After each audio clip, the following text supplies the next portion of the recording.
Assalamualaikum warahmatullahi wabarakatuh. Rio Hotspot kembali menyapa Anda. Oke, kali ini ada news flash. Bukan berita kilat ya, berita cepat ya, berita singkat ya. Ada beberapa berita yang akan kita bahas di video kali ini. Kami mohon maaf jika berita-berita di klub-klub lain mungkin insya Allah akan nyusul setelah video ini, oke?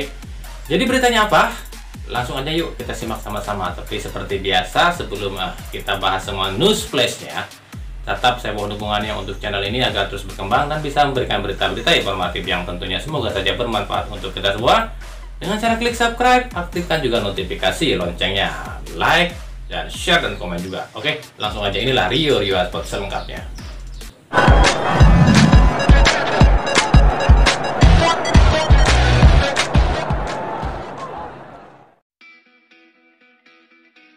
PT LIB rencananya akan mulai menerapkan penambahan wasit di pekan ke-21.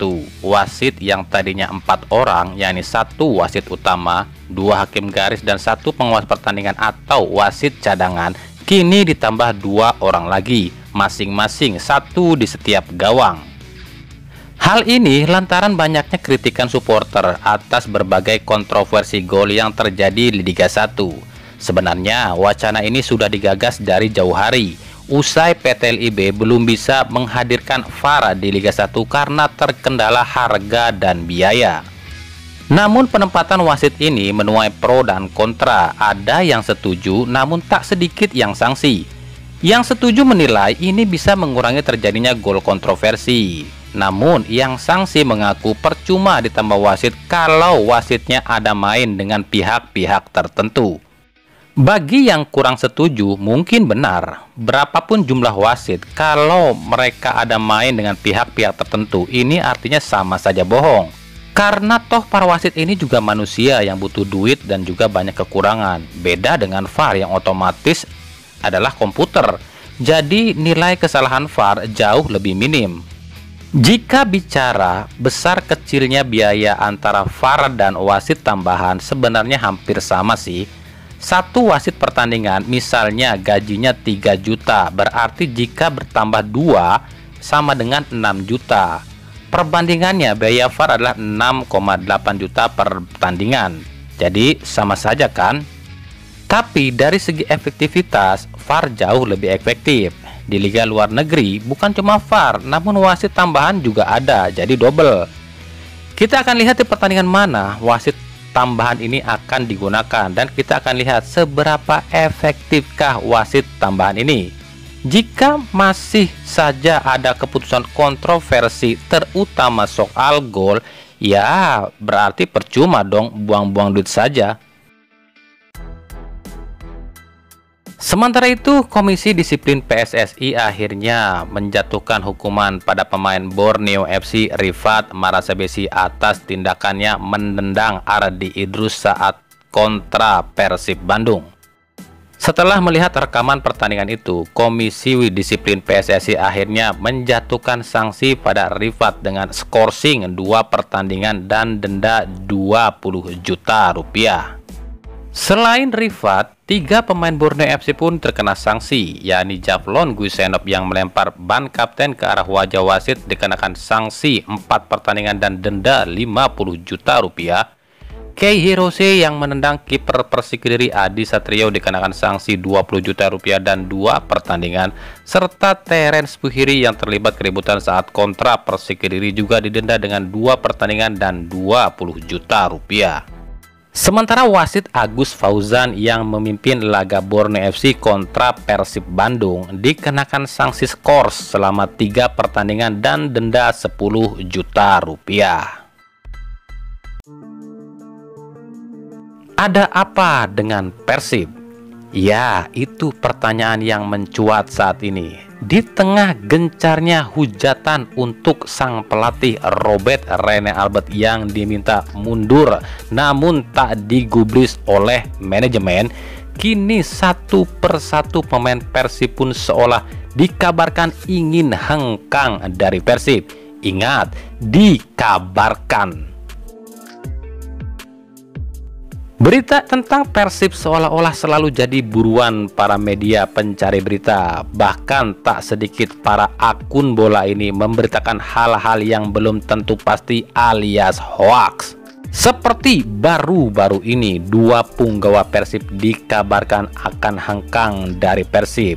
Permasalahannya cuma karena unggahan foto di Instagram dan potongan video wawancara.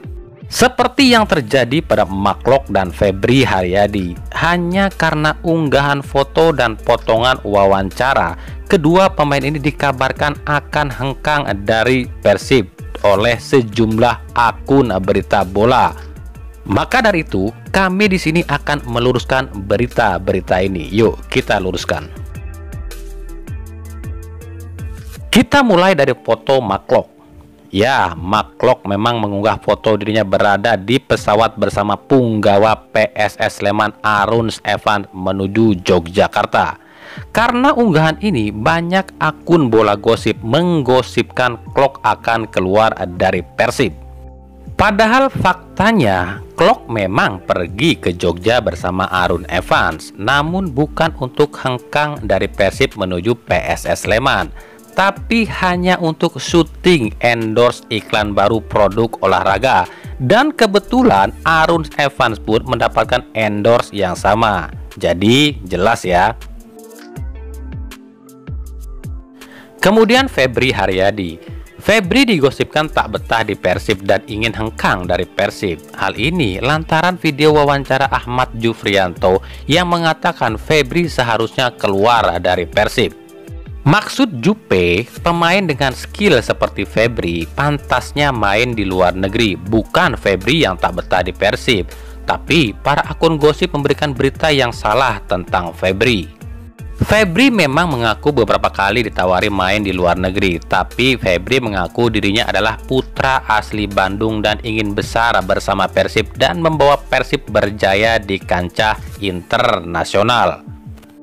Kami pun sempat berbincang beberapa kali dengan Febri di media sosial dan kami menanyakan kenapa performa Febri musim ini menurun dan sering dicap egois karena jarang kasih umpan ke lini depan.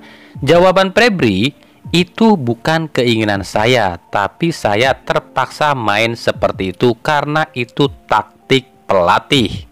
Jadi intinya dan kesimpulannya, banyak pemain Persib yang bermain tak sesuai keinginan mereka. Mereka harus bermain sesuai apa yang diinstruksikan, padahal itu harus di luar keinginan para pemain itu sendiri. Namun, memang seperti itulah sepak bola, harus menurut pada taktik pelatih. Nah, ini ada artikel lagi nih. Lihat dan baca judulnya ya. Ini artikel jika dipakai oleh akun gosip bola yang menyebarkan berita hoak pasti rame nih. Di artikel ini disebutkan Persib akan rekrut Taisei, Ezechiel, Kelvin Place, dan Ciro Alves musim depan untuk menggantikan 4 pemain asing Persib yang sudah ada saat ini berikut pelatihnya juga. Sebenarnya berita ini atau artikel ini muncul lantaran ucapan Komisaris PT PBB Haji Umuh Muhtar yang mengatakan jika Persib tak jadi juara musim ini, 70% skuad akan dirombak termasuk sang pelatih. Tapi Umuh nggak bilang tuh bakalan terjadi dalam waktu dekat ini atau kejadian ini atau rencana ini akan pasti terjadi, karena ini masih sebatas rencana saja. Oke, mari kita bongkar faktanya. Benarkah 4 pemain asing Persib ini akan didepak di akhir musim? Dan bagaimana kans mereka bertahan di Persib atau tidak musim depan? Yuk sama-sama. Dimulai dari Basim Rashid. Memang faktanya adalah kontrak Rashid akan habis pada Juli 2022 dan Rashid memang belum mau memperpanjang kontrak di Persib. Bahkan Rashid sudah sempat menolak perpanjang kontrak saat ditawari oleh Teddy Cahyono. Alasannya adalah target Rashid di Persib adalah juara. Jika tak jadi juara, Rashid menganggap dirinya gagal di klub itu. Dan faktanya saat ini manajemen Persib masih merayu agar Rashid mau memperpanjang kontrak di Persib.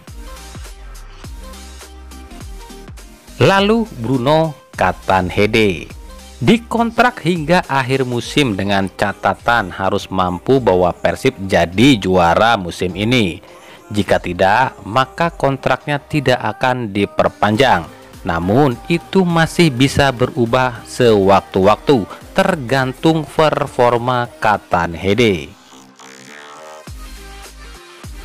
Kemudian David da Silva dikontrak hingga 2023, namun dengan catatan dalam klausul kontrak David da Silva meminta jika tak bisa berikan yang terbaik bagi Persib, dia bersedia dilepas oleh Persib kapanpun juga. Lalu Nick Kuipers dikontrak hingga Desember 2022 dan Nick tak ada niat untuk pergi dari Persib walaupun kabarnya pelatih diganti.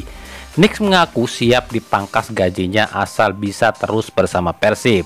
Tapi semua itu kan baru rencana, toh musim ini pun belum berakhir. Dan seandainya pun Persib tak jadi juara musim ini dan manajemen Persib melakukan perombakan, belum tentu 4 pemain asing yang dirumorkan ini mau ke Persib atau deal ke Persib. Bisa saja klubnya saat ini nggak melepasnya tuh. Kecuali Ciro Alves ya.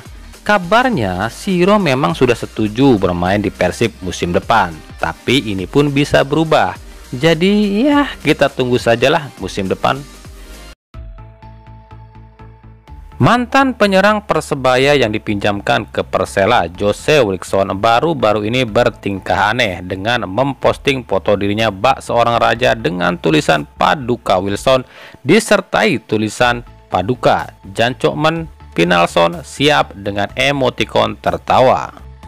Berbagai macam komentar bertebaran di kolom komentar. Ada yang menanggapi Wilson mabuk, ada juga yang menanggapi akun Wilson ini diretas atau dihack orang. Bahkan Taisei Marukawa pun ikut mengomentari unggahan ini dengan tulisan Jancukson. Bahkan akun ofisial Persebaya dan striker El Jaberi dari Persela pun ikut mengomentari postingan ini. Ternyata postingan ini sengaja dibuat Wilson dan yang mengajari dia adalah Randy Irwan dari Persebaya. Wilson dan Randy memang akrab, apalagi Randy adalah pemain Persebaya yang terkenal paling jahil. Tujuan Wilson memposting ini adalah untuk menyindir fans Persebaya yang memintanya keluar dari Persebaya dan menggantinya dengan Arsenio Valverde. Wilson seolah ingin membuktikan jika dirinya lah yang lebih pantas untuk Persebaya ketimbang Valverde, karena duetnya dengan Taisei adalah penyumbang gol terbanyak Persebaya sejauh ini. Sementara Valverde sudah 2 laga namun belum bisa berikan kontribusi. Wah, ada yang curcol nih. Iya deh, Lord Wilson. PT LIB mengumumkan 4 kiper terbaik Liga 1 sejauh ini. 4 kiper ini dipilih berdasarkan jumlah save dan clean sheet yang dicapai. Uniknya dari 4 kiper terbaik pilihan PT LIB ini, tak ada satupun yang dipanggil ke Timnas Indonesia. Di urutan pertama ada Awan Setora Harjo dari Bayangkara FC dengan 11 clean sheet-nya. Di urutan kedua ada Adilson Maringa dari Arema FC dengan 9 clean sheet. Di urutan ketiga ada Jandia Eka Putra dari PSIS Semarang dengan 8 clean sheet. Dan di urutan keempat ada Teja Paku Alam dari Persib Bandung dengan 7 clean sheet. Bagi yang belum tahu clean sheet adalah 1 pertandingan tanpa kebobolan ya. Namun jika dari jumlah save, posisinya akan berubah dari 4 orang ini. Sebenarnya pemilik save terbanyak sejauh ini di Liga 1 adalah Fitrul Dwi Rustafa dari Persipura. Hanya saja dari 4 orang ini, jika dijumlah atau diurutkan dari total save, maka posisinya adalah di urutan pertama ada Adilson Maringa dari Arema FC dengan 43 save. Teja Paku Alam dari Persib Bandung dengan 40 save, Jandia Eka Putra dari PSIS Semarang dengan 34 save, dan Awan Setora Harjo dari Bayangkara FC dengan 32 save. Oke, itulah pembahasan kita kali ini, sedikit news flash ya. Oke, sekali lagi saya mohon maaf untuk berita-berita dari klub-klub lain. Insya Allah akan menyusul setelah video ini ya. Jadi tetap ikuti terus berita seputar sepak bola khususnya Liga Indonesia dan pernak-perniknya hanya di Rio Hotspot. Terima kasih yang telah menyaksikan video ini dan mengunjungi channel ini. Kritik dan saran selalu kami nantikan di kolom komentar atau di media-media sosial kami yang ada di bawah ini. Oke, sampai jumpa di video kami selanjutnya. Dan salam Rio Hotspot.